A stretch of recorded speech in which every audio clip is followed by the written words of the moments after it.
کی توہین کرنا, ان کو برا سمجھنا, جبکہ اگر یہ دیکھا جائے کہ اگر ایک اونچی ذات کا بندہ ہے اور ایک نیچی ذات کا بندہ ہے, دونوں کو اگر آپ اندر سے دیکھیں تو دونوں کے خون کا کر بھی ایک ہی ہوگا, دونوں کا گوشت پوست بھی ایک ہی ہوگا, اور ہو سکتا ہے کہ جس کو نچلی ذات کا بندہ کہا جا رہا ہے اس کے سوچنے کا اور اس کی فکر کا معیار بڑا بلند ہو. یہ ساری چیزیں ہیں, لیکن مسلمانوں نے انفارچونیٹلی یہ چیز اڈاپٹ کر لی, جبکہ مسلمانوں کے لیے جو تعلیم تھی رسول اکرم صلی اللہ علیہ وسلم کی وہ یہ کہ اس ریسزم کو مکمل طریقے سے کھرچ کر پھینک دیا جائے. لیکن یہ بڑا ہی انفارچونیٹ مسئلہ ہے کہ آج بھی اگر آپ دیکھیں شادی بیاہ کے موقع پر یہ ریسزم کھل کر سامنے آ جاتی ہے. یہ اسی کا اثر ہے, اور اس کی دلیل میں اس لیے دیتا ہوں کہ وہ مسلمان جو ان علاقوں میں نہیں ہیں, مثلا مسلمان جو امریکہ میں بستے ہیں, انگلینڈ میں بستے ہیں, کینیڈا میں بستے ہیں, یا بہت سے عرب ممالک میں بستے ہیں, ملیشیا میں بستے ہیں, ایک بڑی تعداد مسلمانوں کی ان علاقوں کے اندر پھیلی ہوئی ہے. یہاں کوئی ریسزم نہیں ہے, یہاں کوئی قبیلوں کے اوپر فخر نہیں ہے. قبیلے ہیں لیکن بطور آئیڈینٹی ہیں, فخر کے طور پر نہیں ہے. تو اینی ویز اس شخص نے حضرت ابی ابن کعب رضی اللہ عنہ کے سامنے یہ حرکت کی. تو حضرت عتئی کہتے ہیں جو وہاں اس مجلس میں موجود تھے, فَأَعَضَّهُ بِأَبِيهِ وَلَمْ يُكَنِّهِ, تو ابی ابن کعب نے یہ کیا کہ اس کے باپ کا ذکر کر کے اس کو عار دلائی, اس کو شرم دلائی, اور واضح طور سے شرم دلائی. اس میں کوئی کنایا یا کوئی زو معنی بات نہیں کی, سیدھے ڈائریکٹ بول دیا وَلَمْ يُكَنِّهِ. ثم قال لهم اما انی قد ارى الذي في انفسكم انی لا استطيع الا ذلك سمعت رسول اللہ صلی اللہ علیہ وسلم یقول. پھر ابی ابن کعب نے جب مجلس میں دیکھا تو لوگوں کے چہروں پر سوال یا نشان لگا ہوا تھا کہ بھئی یہ آپ نے کیا کہہ دیا, ہم تو نہیں سمجھتے تھے کہ آپ اس طرح کی گفتگو کریں گے. انی لا, تو ابی ابن کعب نے اپنے جسٹیفیکیشن کے لیے کہا کہ میں دیکھ رہا ہوں کہ تمہارے دلوں میں کچھ شک آ رہا ہے, لیکن یہ یاد رکھو کہ میں یہ بات اس وقت تک نہیں کہہ سکتا جب تک میں خود رسول اکرم صلی اللہ علیہ وسلم سے سن نہ لوں. آپ نے فرمایا من تعزى بعزاء الجاہلیت فاعضوه ولا تکنوا, کہ جو جاہلیت والا فخر اختیار کرے تو اس کو فاعضوه ولا تکنوا, اس کو, اب میں اس کا ترجمہ, اس کے دو ترجمے ہو سکتے ہیں. ایک ترجمہ وہ جو آپ کو عام طور سے مل جائے گا, اس کا بہت سے لوگ ترجمہ یہ کر دیتے ہیں اپنی زبان میں, اپنے طور سے لکھا ہوا نہیں, ویسے ہی کر دیتے ہیں کہ اس کو باپ کی گالی دو. ولا تکنو, وہ بالکل صحیح انداز سے دو, حالانکہ یہ درست نہیں ہے. اب اسی حدیث کو آگے پھر دوبارہ روایت کیا ہے امام احمد بن حنبل نے, اور وہ یہ فرماتے ہیں, اس کے الفاظ جو ہیں كنا نؤمر اذا الرجل تعزى بعزاء الجاهليه فاعضوه بهني ابيه ولا تكنوا, کہ ہمیں یہ حکم دیا گیا کہ جب کوئی شخص جاہلیت والی ریسزم اختیار کرے تو ہمیں یہ حکم دیا گیا کہ ہم اس سے یہ کہیں فاعضوه بهني ابيه, اپنے باپ کی شرمگاہ سے ملو, ولا تکنو, اور اس چیز کو بالکل واضح انداز سے کہنا, اس میں کوئی یعنی کنایا نہیں ہونا چاہیے. یہ حدیث حسن ہے شعیب الارناؤت کی اس میں کی تحقیق کے مطابق. لہٰذا اس حدیث کو محض اس لیے کہ یہ آپ کو اچھی نہیں لگ رہی ہے ریجیکٹ نہیں کیا جا سکتا. ہاں یہ آپ ضرور کہہ سکتے ہیں کہ ہمیں تو یہ معلوم ہے قرآن کریم سے کہ اللہ سبحانہ و تعالیٰ یہ فرماتا ہے کہ وَإِنَّكَ لَعَلَىٰ خُلُقٍ عَظِيمٍ, سورہ قلم کی آیت نمبر 4 ہے کہ آپ کے اخلاق اعلیٰ ہیں. تو جب آپ کے اتنے اعلیٰ ترین اخلاق ہیں تو آپ یہ کیسے تعلیم دے سکتے ہیں؟ تو یہ حدیث تو قرآن کے خلاف جا رہی ہے. قرآن کے خلاف جانے کی وجہ سے ہم اس حدیث کو مسترد کرتے ہیں, کچھ لوگ یہ کہہ سکتے ہیں. اسی طریقے سے ایک اور حدیث ہے, یہ بھی مسند احمد میں ہے, 24247 اس کا نمبر ہے. حضرت عائشہ رضی اللہ عنہا کی روایت ہے کہ رسول اکرم صلی اللہ علیہ وسلم کے بارے میں انہوں نے فرمایا کہ لم یکن رسول اللہ صلی اللہ علیہ وسلم فاحشا ولا متفحشا ولا سخابا فی الاسواق, کہ آپ صلی اللہ علیہ وسلم فاحش و متفحش یعنی فحش گو فحش عمل نہیں تھے, اور نہیں بازاروں میں چیختے پھرتے تھے. ولا یجزی بالسیئۃ مثلها, اور وہ برائی کا بدلہ برائی سے ہی دیتے ہوں ہمیشہ, ایسا بھی نہیں تھا, بلکہ معاف اور درگزر کرتے تھے. ولیکن یعفو ویصفحوا. اب یہ سب چیزیں سامنے آنے کے بعد کچھ لوگوں کے ذہن میں یہ بات آتی ہے کہ بھائی پھر آپ علیہ الصلوۃ والسلام نے ایسی بات کیوں کہی؟ اس کا جو جواب ہے وہ یہی ہے کہ جو الفاظ حدیث کے اندر آئے ہیں فَأَعِضُّوهُ بِهَنِي أَبِيهِ وَلَا تَكْنُوا, ان الفاظ کا کیا مطلب ہے؟ اصل میں دیکھنا یہ ہے, سب سے پہلے ہم دیکھتے ہیں کہ یہ لفظ کس کو بولنے کے لیے کہا گیا؟ یہ لفظ بولنے کے لیے کہا گیا ان لوگوں کو کہ جو ریسزم پھیلاتے ہیں۔ اب یہاں ہوتا کیا ہے کہ ایک مجرم کو اگر سزا دی جا رہی ہے، مثلا ایک قاتل کو قتل کیا جا رہا ہے، تو کیا قتل کرنا برا ہے اس قاتل کو؟ ساری دنیا کے لوگ کہیں گے کہ بھئی اگر قاتل کو قتل کیا جا رہا ہے تو بالکل ہی ٹھیک کیا جا رہا ہوگا۔ اسی طریقے سے اسلامی سزائیں ہیں، مثلا ایک زانی کو اگر کوڑے برسائے جا رہے ہیں تو زنا چونکہ ایک جرم ہے تو ساری دنیا کے مسلمان یہی کہیں گے کہ بھئی جرم کی تو سزا ہوتی ہے۔ اگر ایک چور کو آپ نے جیل میں ڈال دیا، چاہے وہ کسی سیکولر نظام ہی کے تحت کیوں نہ ہو، تو ساری دنیا کے لوگ یہی کہیں گے کہ بھئی چور کو تو جیل میں ڈالنا ہی چاہیے، وہاں نہیں ڈالا جائے گا تو کیا آپ اپنے گھر میں مہمان بنا کر اس کو لے کر آئیں گے سزا کے طور پر؟ اچھا، اسی طریقے سے جب عدالتی کارروائی ہوتی ہے تو عدالتی کارروائی میں جو الفاظ ہیں وہ بالکل واضح انداز سے ہوتے ہیں، اس کے اندر کوئی کنایا، کوئی توریہ نہیں ہوتا، بلکہ بالکل واضح انداز سے، مثلا اگر یعنی کسی عورت کا ریپ ہوا تو وہ ریپ اس طریقے سے ہوا، اس کا مکمل طریقے سے اس کی تصویر کشی، منظر کشی عدالت کے سامنے ہوتی ہے تاکہ عدالت اس پورے واقعے کو سمجھ سکے۔ آپ علیہ الصلاۃ والسلام نے ایک جرم کا ذکر کیا ہے اس حدیث کے اندر، اور وہ ہے تعزیٰ بعزاء الجاہلیہ، یعنی جاہلیت کے طریقے سے فخر کرنا، اپنے باپ دادا کو اصل سمجھنا اور ساری دنیا کو حقیر سمجھنا، یہ سمجھنا کہ میرا باپ، میرا دادا، میرے پردادا، سکردادا اتنے عظیم لوگ تھے اور تم سارے لوگ حقیر ہو، یہ ہے ریسزم۔ اب مجھے کوئی بتائے کہ ریسزم بڑا گناہ ہے، یا مثلا کسی کو یہ کہہ دینا جو ریسزم کے اندر ملوث ہو، جو شخص ریسسٹ ہو، اس کو ریسزم سے روکنے کے لیے یہ کہہ دینا کہ تو اپنے باپ دادا کی شرمگاہ سے مل، یہ کہہ دینا زیادہ بری چیز ہے؟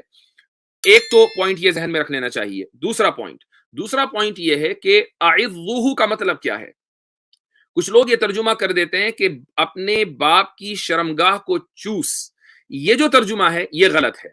عض یا عضو کا معنی آتا ہے کسی چیز سے ملنا، کسی چیز میں کسی چیز کا شیلٹر لینا، یعنی اس کی پناہ میں آنا۔ ایک حدیث میں آپ کو سناتا ہوں، یہ یہاں پر لکھی ہوئی ہے، الحاکم فی المستدرک جلد نمبر 1 صفحہ نمبر 197۔ آپ صلی اللہ علیہ وسلم نے فرمایا کہ فَاعْتَزِلْ تِلْكَ الْفِرَقَ كُلَّهَا، آخری زمانے میں بہت سی فرقہ بندیاں ہوں گی تو ان تمام فرقوں سے اپنے آپ کو الگ کر لینا۔ وَلَوْ أَن تَعَضَّ بِأَصْلِ شَجَرَةٍ حَتَّى يُدْرِكَّ الْمَوْتُ وَأَنْتَ كَذَلِكَ، اگرچہ تمہیں الگ کرنے، اپنے آپ کو آئسولیٹ کرنے کی وجہ سے کسی درخت کی جڑ میں پناہ لینی کیوں نہ پڑے، یہاں تک کہ تمہیں موت آ جائے اور تم اسی حال میں ہو، تو یہ تمہارے لیے بہتر ہے۔ اب دیکھیں یہاں پر بھی وہی لفظ آیا تعض، سو عزا یعزو کے معنی آتے ہیں پناہ لینا اور کسی چیز سے ملنا۔ تو اب یہ جو جب یہ سامنے آ گئی حدیث کے حوالے سے، تو اب یہ جو حدیث آپ کے سامنے ہے، جس کا میں نے ترجمہ ابھی اوپر کیا تھا، یہ دوبارہ آپ کے اسکرین پر آ رہی ہے، یہ اذا الرجل تعزى بعزاء الجاہلیہ فاعظوه بہنی ابیہ۔ اچھا، ہن کے معنی واضح انداز سے عربی لغت میں شرمگاہ کے نہیں آتے، بلکہ یہ کنایا ہے۔ آپ علیہ الصلوۃ والسلام یہ فرما رہے ہیں کہ اپنے باپ کی اس شرمگاہ کے بارے میں سوچو کہ جس میں تمہاری حیثیت ایک وقت میں قطرہ منی سے زیادہ نہیں تھی۔ تمہاری تو حیثیت یہ ہے کہ تمہارا ماضی کیا ہے؟ تمہارا ماضی یہ ہے کہ تم اپنی باپ کی شرمگاہ میں ایک قطرہ منی کی حیثیت رکھتے تھے۔ آج تمہیں فخر ہو رہا ہے اپنے باپ دادا کے اوپر، تم ساری دنیا کو حقیر سمجھ رہے ہو، یہ تو تمہاری حالت ہے۔ تو ایک آدمی جو دوسرے کو حقیر سمجھ رہا ہے، اس کو حقیر سمجھانے کے لیے اور بتلانے کے لیے اس سے زیادہ بہتر کوئی دوسرا لفظ ہو ہی نہیں سکتا تھا۔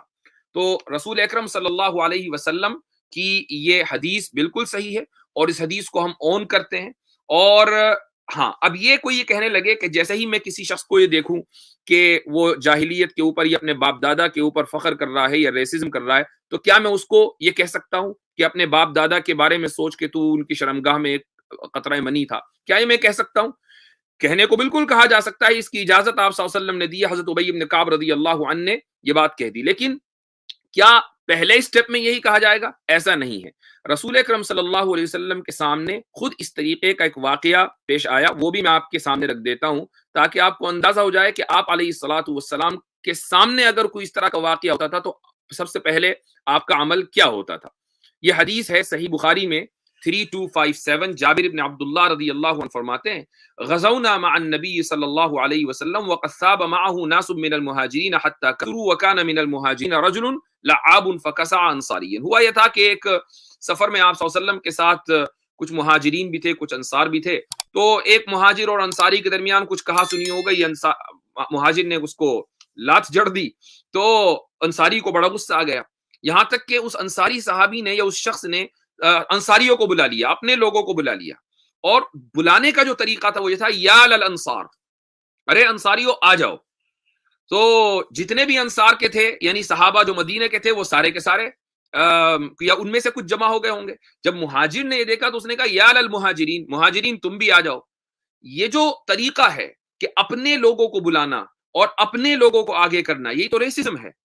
تو آپ علیہ الصلوۃ والسلام کو جب یہ اندازہ ہوا تو آپ علیہ الصلوۃ والسلام نکلے اور فرمایا ما بال دعوی اہل الجاہلیہ، یہ تم لوگوں کو کیا ہو گیا کہ تم جاہلیت کے طریقے پر نعرے بازی کر رہے ہو، یہ ریسزم تمہارے اندر کہاں سے آ گئی. ثم قال ما شأنهم، پھر آپ نے پوچھا کہ کیا ہوا، انویسٹیگیٹ کیا. پھر بتایا گیا کہ بھی مہاجر کا انصاری سے جھگڑا ہو گیا. تو آپ صلی اللہ علیہ وسلم نے فرمایا دعوها فإنها خبیثۃ، کہ یہ چیز ایول ہے، اس جھگڑوں کو چھوڑو، یہ ایول ہے. اس کو ایول کہا، خبیثۃ کے معنی ایول. اچھا اب اس لفظی کو دیکھ لیجئے، جب اردو میں یہ لفظ استعمال ہوتا ہے تو یہ گالی بن جاتا ہے، آپ کسی کو ذرا خبیث کہہ کے دکھا دیں. لیکن عربی کے اندر یہ لفظ خبیثہ کے جو معنی آتے ہیں وہ ہے ایول.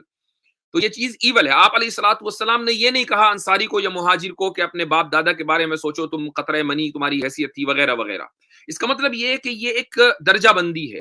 ایک اسٹیپ کے اوپر آپ علیہ الصلوۃ والسلام نے جو عمل کر کے دکھایا وہ یہ تھا کہ سامنے والے کو سمجھایا جائے، سامنے والے کو ریسزم کی جو برائی ہے اس کو بتایا جائے. لیکن اگر وہ اس کے باوجود بھی باز نہیں آ رہا ہے اور وہ فخر اس کا بڑھتا ہی چلا جا رہا ہے، اس کی پرائیڈ میں اضافہ ہی ہو رہا ہے اور وہ رسول اکرم صلی اللہ علیہ وسلم کی اور اسلام کی تعلیمات کی مکمل خلاف ورزی کرتا چلا جا رہا ہے کہ جس کی وجہ سے خود اس کا بھی نقصان ہے اور پوری امت مسلمہ کا نقصان ہے، تو پھر ایسے لوگوں کو آئینہ دکھانا ضروری ہوتا ہے. قرآن کریم اس لیے فرماتا ہے، کہتا ہے وَجَزَاءُ سَیِّئَةٍ سَیِّئَةٌ مِثْلُهَا، کہ ایک برائی کا بدلہ پھر ایسا ہی ہونا چاہیے جیسا کہ اس شخص نے برائی کی. اور یہ جو جملہ ہے یہ اس ریسزم کے مقابلے میں تو بہت ہلکا ہے. ریسزم کے جو مفاسد اور جو نقصانات ہیں وہ ساری دنیا جانتی ہے کہ اس سے جب امت تقسیم ہو جاتی ہے ریسزم کی بنیاد پر تو پھر وہ اس کی حیثیت پرندے کے ٹوٹے ہوئے پر کی طرح ہو جاتی ہے کہ جو بے حیثیت ایک ہوا اس کو کبھی ادھر اڑا لے جائے اور کبھی ادھر اڑا لے جائے. تو یہ حدیث کے بارے میں مجھے کچھ گفتگو کرنی تھی. امید ہے کہ اس تعلق سے آپ کو کے سامنے بات واضح ہو گئی ہوگی. اور حدیث کے تعلق سے جو ہمارا رویہ ہے وہ یہی ہونا چاہیے کہ ہم علماء کی تحقیقات کے اوپر اعتماد کریں. ہاں بعض مرتبہ ایسا ہوتا ہے کہ حدیث کی کچھ سندیں جو ہیں وہ بظاہر ایسا لگتا ہے کہ صحیح ہے، لیکن حدیث درایتاً یعنی اپنے معنی اور مفہوم کے اعتبار سے صحیح نہیں ہوتی ہے. اس کے باقاعدہ اصول و ضوابط ہیں. ان اصول و ضوابط کی روشنی میں ہی ہمیں حدیث کے تعلق سے کچھ بات کرنی چاہیے اور زبان کھلنی چاہیے. اول تو ہر ایرے غیرے نتھو خیرے کو اس کی اجازت نہیں ہے کہ وہ حدیث کا ترجمہ پڑھے اور کہے کہ نہیں یہ حدیث تو میری عقل شریف میں فٹ نہیں ہو رہی ہے لہٰذا میں اس کو مسترد کرتا ہوں. ہاں آپ کو میں یہ دعوت دیتا ہوں کہ اگر آپ کو واقعی اس میدان کے اندر زبان کھولنے کا شوق ہے تو پہلے اس میدان میں مہارت حاصل کیجئے. ایسا نہیں ہے کہ اس میدان میں کوئی بھی مہارت حاصل نہیں کر سکتا. کچھ سال لگائیے، کچھ محنت کیجئے اور اس کے بعد انشاءاللہ پھر آپ بھی اپنی تحقیقات سے ہمیں استفادے کا موقع دیں، کوئی حرج نہیں ہے. السلام علیکم. وعلیکم السلام. جی بھائی. مفتی صاحب میں نے یہ حدیث آپ کو ریمائنڈ کرائی تھی کئی بار ایڈریس کرنے کے لیے. تو مفتی صاحب کئی لوگ عالم بولتے ہیں کہ یہ حدیث جو ہے ضعیف ہے، تو کیا یہ صحیح ہے آپ کے نظر میں؟ میں نے آپ کے سامنے پوری تحقیق اس کی ذکر کر دی ہے. شعیب الارناؤوط بہت بڑا نام ہے تحقیق کی دنیا میں اور انہوں نے اس حدیث کو حسن کہا ہے. تو آپ اس کو ضعیف تو کسی بنیاد پر نہیں کہہ سکتے. اور میں نے پہلے ہی کہہ دیا کہ جو علماء یا جو لوگ اس کو ضعیف کہتے ہیں دراصل وہ اس اعتراض سے بچنے کے لیے کہ یار اس کو کیسے ہم ایڈریس کریں اس لیے اس کو ضعیف کہہ دیتے ہیں. تو یہ طریقہ تو غلط ہے. جی سب سے بڑا اعتراض مفتی صاحب اس پہ یہی آتا ہے کہ کیا آپ کے نبی جو نان مسلم بولتے ہیں کہ آپ کے نبی نے گالی دی، تو اب ہم نے مانا، اب ہم نے بتایا نا کہ یہ گالی ہے ہی نہیں. یعنی اگر آپ گالی کس کو کہتے ہیں، گالی کا مطلب یہ ہے کہ جس کو عرف میں گالی سمجھا جائے. مثال کے طور پر میں نے اسی بات میں یہ کہا کہ لفظ خبیث ہے. خبیث کو ہمارے بہت سے اردو دا طبقے میں یا اردو دا جو حلقہ ہے اس میں خبیث کو گالی سمجھا جاتا ہے، برا لفظ سمجھا جاتا ہے. یعنی آپ اگر کسی کو خبیث بول دیں گے تو وہ آپ کے سر چڑھ جائے گا. لیکن اگر عربی میں آپ اس لفظ کو دیکھیں تو عربی میں اس کے معنی ایول کے ہوتے ہیں، اور قرآن کریم نے اس لفظ کو استعمال کیا ہے. تو گالی کی جو ڈیفینیشن ہے وہ یہ ہے کہ جس کو عرف میں گالی سمجھا جائے. اب جو حدیث کے اندر الفاظ آ رہے ہیں اس کو اس عرف میں گالی نہیں سمجھا جاتا. ہاں اس کو تھوڑا سا اچنبا اس میں، یعنی کسی کو تعجب ضرور ہو سکتا ہے کہ یار تھوڑا سا یہ آؤٹ آف دا وے جا کر بات ہوئی ہے، لیکن اس کو گالی نہیں کہا جائے گا. یعنی اگر آپ کسی ریسسٹ آدمی کو یہ کہیں کہ بھائی تو اپنے باپ کو دیکھ، اپنے باپ کس طریقے سے تو پیدا ہوا، تم اپنی ماں کی رحم میں تھا، اس سے پہلے تو اپنے باپ کے صلب میں تھا، تو کیا اس کو گالی کہا جائے گا؟ جی مفتی صاحب بہت بہت شکریہ اس کو ایڈریس کرنے کے لیے. مفتی صاحب اس میں میں چند نکات بیان کرنا. سب سے پہلے تو میں جیسے اکثر و بیشتر بیان کرتا ہوں کہ جو ماڈرن کرائسس ہے اس میں سے ایک کرائسس یہ ہے کہ ہم لوگ لینگویج سے دور ہو گئے، زبان سے دور ہو گئے. تو یہ ہماری انسانیت کے لیے خطرہ ہے. یعنی کہ زبان سے دور ہونا گویا کہ ہم اپنی انسانیت سے دور ہو رہے ہیں. تو ایک تو یہ ماڈرن کرائسس چل رہا ہے کہ لوگوں کو زبان کے اسلوب نہیں پتہ، زبان کام کیسے کرتے ہیں، اس کے فصاحت و بلاغت کیا ہوتی ہے، یہ سب چیزیں بالکل بہت دور ہو گئی ہے. دوسری چیز یہ ہے کہ جیسے کہ ایک ہوتا ہے نگیٹو، یعنی کہ زبان کے اندر ایک ہوتا ہے نگیٹو، ایک ہوتا ہے ابیوزو. تو اب کسی نگیٹو چیز کو یہ لوگ لے کے آ رہے ہیں اور کہہ رہے ہیں کہ یہ ابیوزو ہے. نگیٹو کا استعمال کرنا یعنی منفی الفاظ کا استعمال کرنا یہ بہت فصیح اور بلیغ ہوتا ہے، یعنی کہ مواقع کے اعتبار سے. اب مثال کے طور پہ سمجھے کہ یہ ریسزم کی بات ہو رہی ہے جہاں. اب اگر اس کو جیسے کہ ہم یہ کہتے ہیں کہ کسی چیز کو بہت اسٹرانگلی کنڈیم کرنا، تو یہ تو بہت اچھی چیز ہے کہ آپ کسی ایسی چیز کو جو کہ ایک عالمی بیماری ہو، ایک عالمی وبا ہو، اس کو آپ اسٹرانگلی کنڈیم کریں. So that is appreciated. وہ تو اپریشیٹ کیا جائے گا، نہ کہ اس کے اوپر کوشچن اٹھائے جائیں گے. تو یہاں جو اللہ کے نبی صلی اللہ علیہ وسلم کر رہے ہیں وہی کر رہے ہیں کہ اسٹرانگلی کنڈیم کر رہے ہیں ریسزم کو. اب یہ تو اسٹرانگلی کنڈیمنیشن تو ہمیشہ نگیٹو ہی لفظ ہوگا نا، کنڈیمنیشن تو اپریسیشن کے تھرو ہوتا نہیں ہے. تو اب یہ نگیٹو جہاں پہ کنڈیمنیشن ہے اور نگیٹو الفاظ استعمال ہوئے ہیں اس کو ایک بازاری زبان کہنا، مطلب کہ ہمیں پرابلم ہے کہ ہم یہ کہتے ہیں کہ نبی علیہ الصلوۃ والسلام نے کبھی بازاری زبان استعمال نہیں کیا. کئی مثالیں ہیں. مثال کے طور پہ سمجھے کہ ہم سیکشول انٹرکورس کے بارے میں پڑھتے ہیں، مہذب انداز میں پڑھتے ہیں، وہی ساری چیزیں پڑھتے ہیں جس کو کچھ لوگ جو ہے انٹیمیشن کے لیے اپنے یعنی کہ فحش استعمال کرتے ہیں. اب جیسے انڈیا میں سمجھیں کہ ایک سرس سلیل بھی آتا ہے نا، ایک میگزین ہے فحش ٹائپ کا، ایک میگزین ہے، پہلے 5 روپے میں ملا کرتا تھا، پتہ نہیں کتنے کا ملتا ہے. اس کی زبان اور آپ اپنے بایولوجی کی زبان لے، وہاں بھی انٹرکورس کی بات ہو رہی ہوتی ہے، لیکن دونوں کے اندر زمین آسمان کا فرق ہوتا ہے. جو ہماری کتاب کے اندر وہی چیز ہے اس کو ہم اپریشیٹ کرتے ہیں، لیکن جو سرس سلیل میگزین میں ہے اس کو ہم اپریشیٹ نہیں کرتے، اس سے دور رکھتے ہیں لوگوں کو کہ وہ زبان مت پڑھو نہیں تو خراب ہو جاؤ گے آپ. تو یہ ڈفرینسیشن ختم ہوا جا رہا ہے ہمارے یہاں. یا مجھے لگتا ہے کہ یہ لوگوں نے ملحدین نے جان بوجھ کے جو ہے وہ سمجھتے ہیں یہ ساری باریکیاں، اس کے باوجود وہ لوگوں کو گمراہ کرنے کے لیے اس طرح کے نقطے پیدا کرتے ہیں. نہیں، میں نہیں سمجھتا کہ ملحدین میں اتنی عقل ہوتی ہے کہ وہ اتنی باریکیوں کو سمجھیں. میں اس میں ایک چیز کا اضافہ کرنا چاہوں گا تمام احباب کی اجازت سے، وہ یہ کہ زبان کا آپ نے جیسے عاصم بھائی کہا کہ زبان کا جو فرق ہے وہ ہم لوگ نہیں سمجھتے، اپنی زبان سے دور ہوتے جا رہے ہیں. اب آپ اس میں کچھ الفاظ بتاتا ہوں کہ جس میں کیا ہے کہ پہلے زمانے میں کا جو عرف تھا، جو کلچر تھا، ان میں وہ الفاظ بالکل درست استعمال سمجھے جاتے تھے، بلکہ تہذیبی سمجھے جاتے تھے، گھروں میں بولا جاتا تھا. لیکن جیسے جیسے وقت گزرا اب وہ الفاظ نہیں بولے جاتے. اس میں لفظ شرمگاہی کو لے لیجئے، اس کا ترجمہ کیا ہے؟ یعنی مقام شرم، کہ وہ جگہ، وہ عضو جسم کا کہ جس کو انسان پبلک میں کھولتے ہوئے شرمندہ ہو جاتا ہے، اسی لیے اس کو شرمگاہ کہا گیا. لیکن اگر آپ اس لفظ کو آج کے دور میں استعمال کریں تو یہ تقریباً صریح استعمال ہوتا ہے، بطور کنایہ استعمال نہیں ہوتا، اگرچہ آپ اس کا ترجمہ دیکھیں تو بالکل ٹھیک ہے.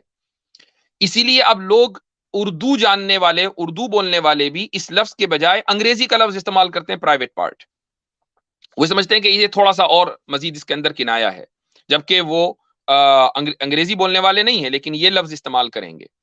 اسی طریقے سے آپ دیکھیں کہ باتھ روم وغیرہ، ٹوائلٹ کے لیے جو لفظ اردو میں استعمال ہوتا تھا پہلے، وہ ہوتا تھا پاخانہ.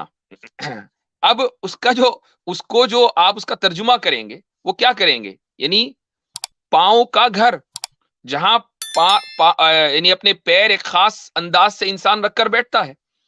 لیکن وہ اس زمانے میں آج سے 100 سال پہلے نہیں بلکہ آج سے تقریباً 40-50 سال پہلے بھی جو پرانے لوگ تھے وہ یہی لفظ استعمال کرتے تھے. پھر اس کے بعد ہوا یہ کہ تہذیب بدلی اور اس لفظ کا استعمال بالکل ترک ہو گیا. اب ہم انگریزی کا لفظ بولتے ہیں، وہ باتھ روم میں ہے، وہ ٹوائلٹ میں ہے، وغیرہ وغیرہ. بلکہ عربی زبان میں بھی حمام کے بجائے دورۃ المیاہ کا لفظ استعمال کیا جانے لگا، یعنی پانی پھیرنے کی جگہ. تو یہ جو الفاظ ہیں یہ عرف کے اعتبار سے ان میں تبدیلی ہوتی رہتی ہے، تہذیب آگے بڑھتی رہتی ہے، اور جو پرانے الفاظ ہیں ان کو سمجھا جاتا ہے کہ تھوڑا صریح ہیں، ان کے اندر اور ایڈجسٹمنٹ کیا جائے. اب اگر کسی یعنی ادبی کتاب میں لفظ پاخانہ لکھا ہوا ہو یا شرمگاہ لکھا ہوا ہو تو آپ اس کو یہ نہیں کہیں گے کہ یہ فحش کتاب ہے. بالکل ایسے ہی آپ نے جو مثال دی میں اس کو تھوڑا سا واضح انداز سے کہنا چاہوں گا کہ میڈیکل کی کتاب میں جہاں پر پرائیویٹ پارٹس کا ذکر ہوتا ہے تو میل اور فیمیل آرگنز کے لیے انگریزی زبان میں جو اوریجنل لفظ آتے ہیں وہی استعمال ہوتے ہیں. آپ نے جو بات کہی وہی استعمال ہوتے ہیں، لیکن آپ عام اس کے اندر کتابوں میں اگر اس کو استعمال کریں گے تو آپ کے اوپر الزام لگ جائے گا فحش گوئی کا. تو یہ ڈیپینڈ کرتا ہے کہ اس کا کانٹیکسٹ کیا ہے اور زمانہ کون سا ہے.